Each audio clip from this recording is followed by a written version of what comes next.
Assalamualaikum warahmatullahi wabarakatuh. Kami akan memaparkan materi tentang pemasaran dan kerjasama internasional.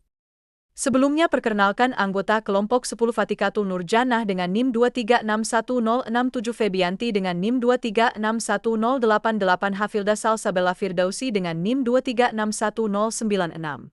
Yang pertama yaitu strategi pemasaran internasional. Pemasaran internasional adalah proses pemasaran yang dilakukan di luar batas negara, mencakup perencanaan, penetapan harga, promosi, dan distribusi produk atau jasa untuk memenuhi kebutuhan individu maupun organisasi. Perusahaan yang berekspansi ke pasar luar negeri harus beradaptasi dengan sistem politik, budaya, hukum, ekonomi, media iklan, dan jalur distribusi yang berbeda. Selanjutnya, ada jenis strategi pemasaran internasional. Berikut beberapa strategi yang umum digunakan dalam pemasaran internasional. Yang pertama yaitu ada standarisasi atau standardization, yaitu perusahaan menggunakan strategi pemasaran yang sama di semua negara tanpa banyak perubahan. Contohnya, produk seperti iPhone atau Coca-Cola yang memiliki desain dan formula yang seragam di berbagai negara. Yang kedua ada adaptasi atau adaptation. Produk dan strategi pemasaran disesuaikan dengan kebutuhan dan preferensi pasar lokal. Contohnya, McDonald's menyesuaikan menu mereka di berbagai negara, seperti McSpicy Pane Air di India atau Samurai Burger di Jepang. Yang ketiga, global branding dengan lokalisasi, globalization. Kombinasi antara standarisasi dan adaptasi, di mana merek tetap konsisten secara global, tetapi ada penyesuaian dalam aspek tertentu sesuai dengan pasar lokal. Contohnya, Netflix yang memiliki konten orisinal yang disesuaikan dengan budaya dan preferensi penonton di setiap negara. Adaptasi produk dalam pemasaran internasional. Adaptasi produk adalah strategi di mana perusahaan melakukan modifikasi pada produk mereka agar lebih sesuai dengan kebutuhan, preferensi, serta regulasi pasar di berbagai negara. Faktor-faktor yang mempengaruhi adaptasi produk. 1. Kultur dan kebiasaan konsumen. Setiap negara memiliki kebiasaan dan preferensi yang berbeda, misalnya selera makanan yang berbeda-beda di berbagai wilayah. 2. Iklan dan geografi. Produk pakaian dan kendaraan sering disesuaikan dengan kondisi iklim negara tujuan. 3. Hukum dan regulasi. Setiap negara memiliki aturan terkait keamanan produk, bahan yang digunakan, atau persyaratan kemasan. 4. Teknologi dan infrastruktur. Produk teknologi mungkin perlu disesuaikan dengan standar listrik atau jaringan komunikasi di negara tujuan. 5. Daya beli dan kondisi ekonomi. Harga dan fitur produk seringkali disesuaikan dengan tingkat ekonomi konsumen di negara tersebut. Contoh adaptasi produk. 1. Pepsi dan Coca-Cola. Menggunakan rasa yang berbeda di berbagai negara untuk menyesuaikan dengan selera lokal. 2. McDonald's. Menawarkan menu vegetarian di India karena banyak penduduknya tidak mengonsumsi daging sapi. 3. Toyota. Mengadaptasi model kendaraan agar sesuai dengan peraturan emisi dan preferensi konsumen di setiap negara. Digital marketing dalam skala global. Digital marketing dalam skala global adalah strategi pemasaran yang memanfaatkan teknologi digital untuk menjangkau konsumen di berbagai negara. Dengan digital marketing, perusahaan dapat menyesuaikan strategi promosi berdasarkan karakteristik pasar internasional tanpa harus hadir secara fisik di setiap negara. Strategi digital marketing global. Yang pertama, global branding dengan lokalisasi, globalization kombinasi antara strategi pemasaran global dan adaptasi produk agar sesuai dengan budaya lokal. Contoh, Netflix menyesuaikan katalog filmnya berdasarkan preferensi penonton di setiap negara. Yang kedua, adaptasi produk dalam pemasaran digital.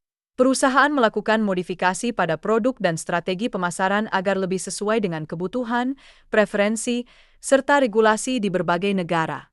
Contoh, McDonald's menyesuaikan menunya dengan budaya lokal, seperti S1 pronunciation Pane Air di India. Yang ketiga, pemanfaatan e-commerce dan marketplace internasional. Platform seperti Amazon, Alibaba, dan Shopee memungkinkan perusahaan menjangkau pasar global tanpa perlu kehadiran fisik. Faktor-faktor yang mempengaruhi digital marketing global. Kultur kebiasaan konsumen, setiap negara memiliki kebiasaan konsumsi yang berbeda. Iklan geografi, produk dan strategi pemasaran harus menyesuaikan dengan iklim dan lingkungan setempat.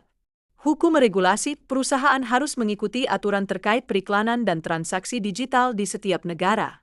Kerjasama internasional. Peran Organisasi Perdagangan Dunia. Kerjasama internasional adalah bentuk hubungan yang dilakukan oleh suatu negara dengan negara lain yang bertujuan untuk memenuhi kebutuhan rakyat dan untuk kepentingan negara-negara di dunia. Kerjasama internasional membahas mengenai beberapa persoalan pokok seperti Perjanjian Umum tentang Tarif dan Perdagangan dan Organisasi Perdagangan Dunia. Peran Perjanjian Umum tentang Tarif dan Perdagangan. Organisasi Perdagangan Dunia. Integrasi ekonomi regional. Bentuk-bentuk integrasi ekonomi. Dampak integrasi ekonomi terhadap perusahaan. Uni Eropa. Pemerintah Uni Eropa. Perjuangan menciptakan pasar bersama. Dari pasar bersama ke Uni Ekonomi. Organisasi Perdagangan Dunia. WTO bertanggung jawab atas perdagangan barang, perdagangan jasa, perlindungan hak kekayaan intelektual internasional, dan investasi yang terkait dengan perdagangan dan kekuasaan penegakan aturan WTO. WTO berdiri pada 1 Januari 1995 yang memiliki 146 anggota dan 30 negara peninjauan per September 2002. WTO mempunyai 3 tujuan. Meningkatkan aliran perdagangan dengan mendorong negara-negara menganut kebijakan-kebijakan perdagangan yang tidak diskriminatif. Mengurangi hambatan-hambatan perdagangan yang masih tersisa melalui perundingan-perundingan multinasional. Menyusun prosedur-prosedur yang tidak berpihak untuk menyelesaikan sengketa-sengketa perdagangan di antara anggota-anggota. Perjanjian Umum tentang Perdagangan Jasa.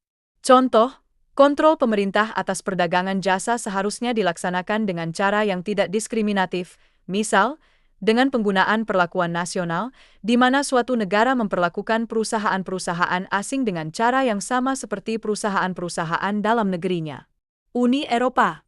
Uni Eropa adalah organisasi internasional negara-negara Eropa yang dibentuk untuk meningkatkan integrasi ekonomi dan memperkuat hubungan antara negara-negara anggotanya. UE diperintah 4 organisasi yang menjalankan fungsi eksekutif, administratif, legislatif, dan judisial. Dewan Uni Eropa merupakan badan legislatif dan pembuat keputusan di UE yang keanggotaannya terdiri dari menteri-menteri dari pemerintahan negara-negara anggotanya. Komisi Eropa, badan administrasi tertinggi dalam Uni Eropa yang ditunjuk oleh negara-negara anggota dan secara politis bertanggung jawab kepada pemerintah. Perjanjian-perjanjian perdagangan bebas lain di Amerika. Perjanjian-perjanjian perdagangan bebas lain di Amerika. Prakarsa Palung Karabia. Tumpang tindih dengan 2 kawasan perdagangan bebas regional, Pasar Bersama Amerika Tengah dan Masyarakat dan Pasar Bersama Karibia. Persetujuan Mercosur, perjanjian untuk membentuk Uni Kepabean di antara negara-negara. Pakta Andean, perjanjian tahun 1969 untuk meningkatkan perdagangan bebas di antara 5 negara kecil di Amerika untuk memungkinkan negara-negara lebih bersaing dengan negara-negara yang lebih besar. Perjanjian-perjanjian perdagangan di kawasan Asia Pasifik. Perjanjian-perjanjian perdagangan di kawasan Asia Pasifik. Perjanjian Australia Selandia Baru, perjanjian ini menghapuskan tarif dan hambatan-hambatan non-tarif di antara kedua negara.